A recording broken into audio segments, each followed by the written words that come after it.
Hola, mi nombre es Alison Valero y bienvenidos a este canal de Estudiantes FUAC. En este video vamos a hablar de dos hechos históricos y su relación. El primero es un evento pasado, la masacre de las bananeras, que si no sabes qué es, no te preocupes, más adelante lo voy a explicar. Y el segundo es un hecho que probablemente sí conoces y es el paro nacional que hoy vive Colombia. Bueno, contextualicémonos un poco. La masacre de las bananeras fue una embestida por parte de los militares del Ejército Nacional Colombiano y del gobierno conservador contra la huelga de trabajadores de la compañía bananera, la United Fruit Company. La huelga inició el 28 de noviembre, en ella participaron más de 25.000 trabajadores de las plantaciones y la masacre ocurrió entre el 5 y el 6 de diciembre de 1928, en Ciénaga, Magdalena. Esta huelga exigía mejores condiciones laborales. Y el paro nacional del 2021 es un estallido social de manifestaciones y protestas que a la fecha lleva 24 días, que inició por la inconformidad del pueblo, trabajadores, estudiantes y comunidades campesinas e indígenas por la reforma tributaria, y siguió por la reforma a la salud y la violencia policial. Muchas personas y medios afirman que en Colombia hoy se está dando una masacre, pues masacrar es cometer una matanza humana o asesinatos colectivos, y muchas personas y jóvenes marchantes han muerto en el marco de estas protestas. Estos dos eventos pueden compararse y encontrarse varias similitudes, así que comencemos. Álvaro Cepeda Zamudio, en su libro La Casa Grande, escrito en 1962, destacó algunos de los hechos claves de la masacre. Él dice sobre los soldados que viajaban hacia Ciénaga en el marco de la huelga de las bananeras que ellos todavía no eran la muerte, pero llevaban ya la muerte en la yema de los dedos. Marchaban con la muerte pegada a las piernas, una muerte de metal y madera que habían limpiado con dedicación. Y esta muerte y estas armas hoy las traen las figuras vestidas con uniformes negros y verdes. En este libro también se muestra que cuando el ejército empezó a llegar a la zona, la gente se preguntaba si iban a defender los intereses de la compañía o si el gobierno los había mandado para que la compañía no siguiera abusando de los jornaleros. En este caso fue la primera opción y hoy algunos piensan que, aunque la fuerza pública debe proteger primero al pueblo, esto está priorizando los intereses particulares y gubernamentales, como pasó en la masacre de las bananeras. En el siglo pasado, la Ley 78 de 1919 reguló por primera vez el derecho a la negociación colectiva y el derecho a la huelga. Luego, la Ley 21 de 1920 prohibió la huelga en los servicios públicos, aquellos relacionados con fábricas, empresas industriales o agrícolas, pues afectaba la economía.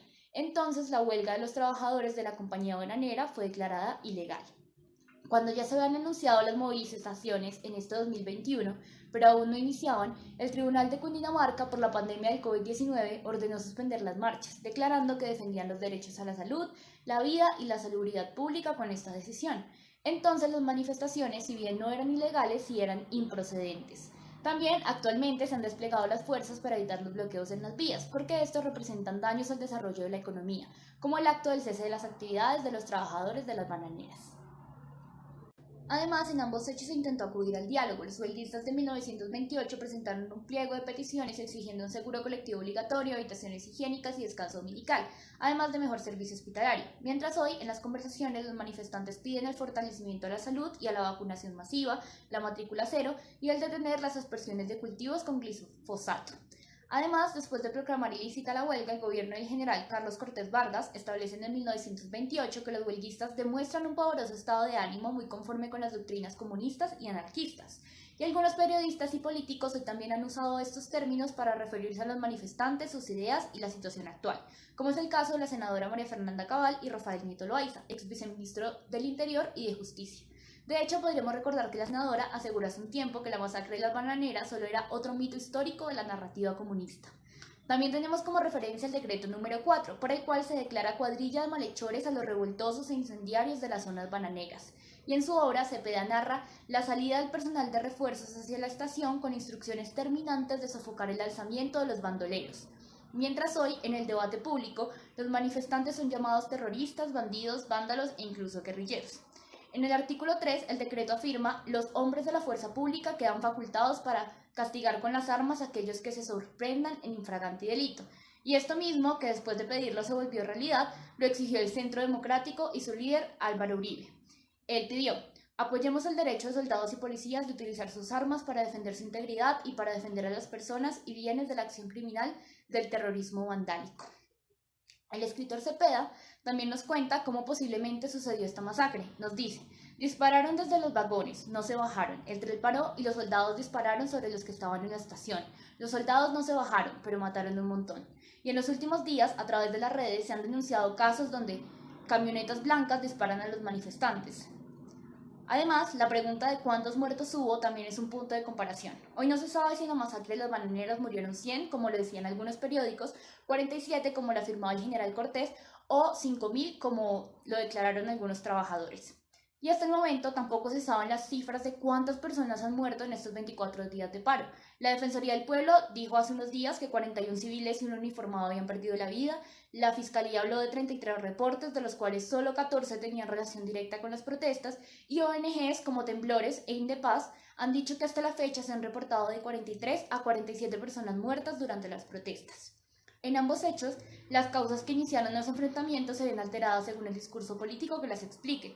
En 1928, el gobierno conservador decía una cosa y los huelguistas otras. Y hoy en día, el gobierno de derecha y los medios de comunicación con esa inclinación dicen unas, mientras los manifestantes en sus redes dicen otras, dejando todo un poco en el limbo.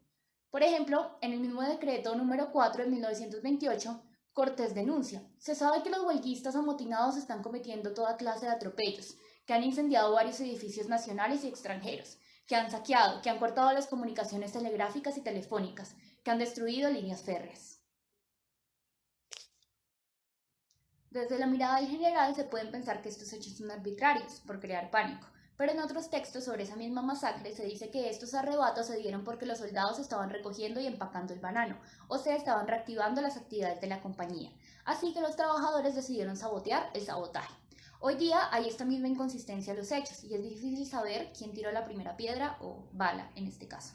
En conclusión, la literatura y las novelas de denuncia, incluyendo La Casa Grande, tratan el horror de hechos pasados y futuros, porque todas estas violencias y estos discursos se daban tanto el siglo pasado como hoy, lo que demuestra que la historia de Colombia es cíclica y el atropello contra el pueblo por parte del gobierno más de una vez se repite. Por esto, el pasado debe tenerse en cuenta aún en el presente, para no olvidar y saber que lo que pasa hoy a nuestro alrededor no es la primera vez que sucede. Como vimos, las semejanzas entre la masacre de las bananeras y el paro nacional son varias, y si esto es algo sistemático o casualidad, ustedes son los que a partir de esta evidencia presentada deben contestar al interrogante.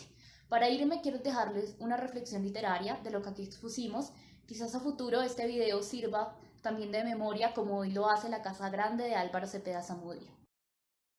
Volvimos a escuchar los disparos que nunca se fueron, y las balas callaron los gritos de justicia exigiendo derechos.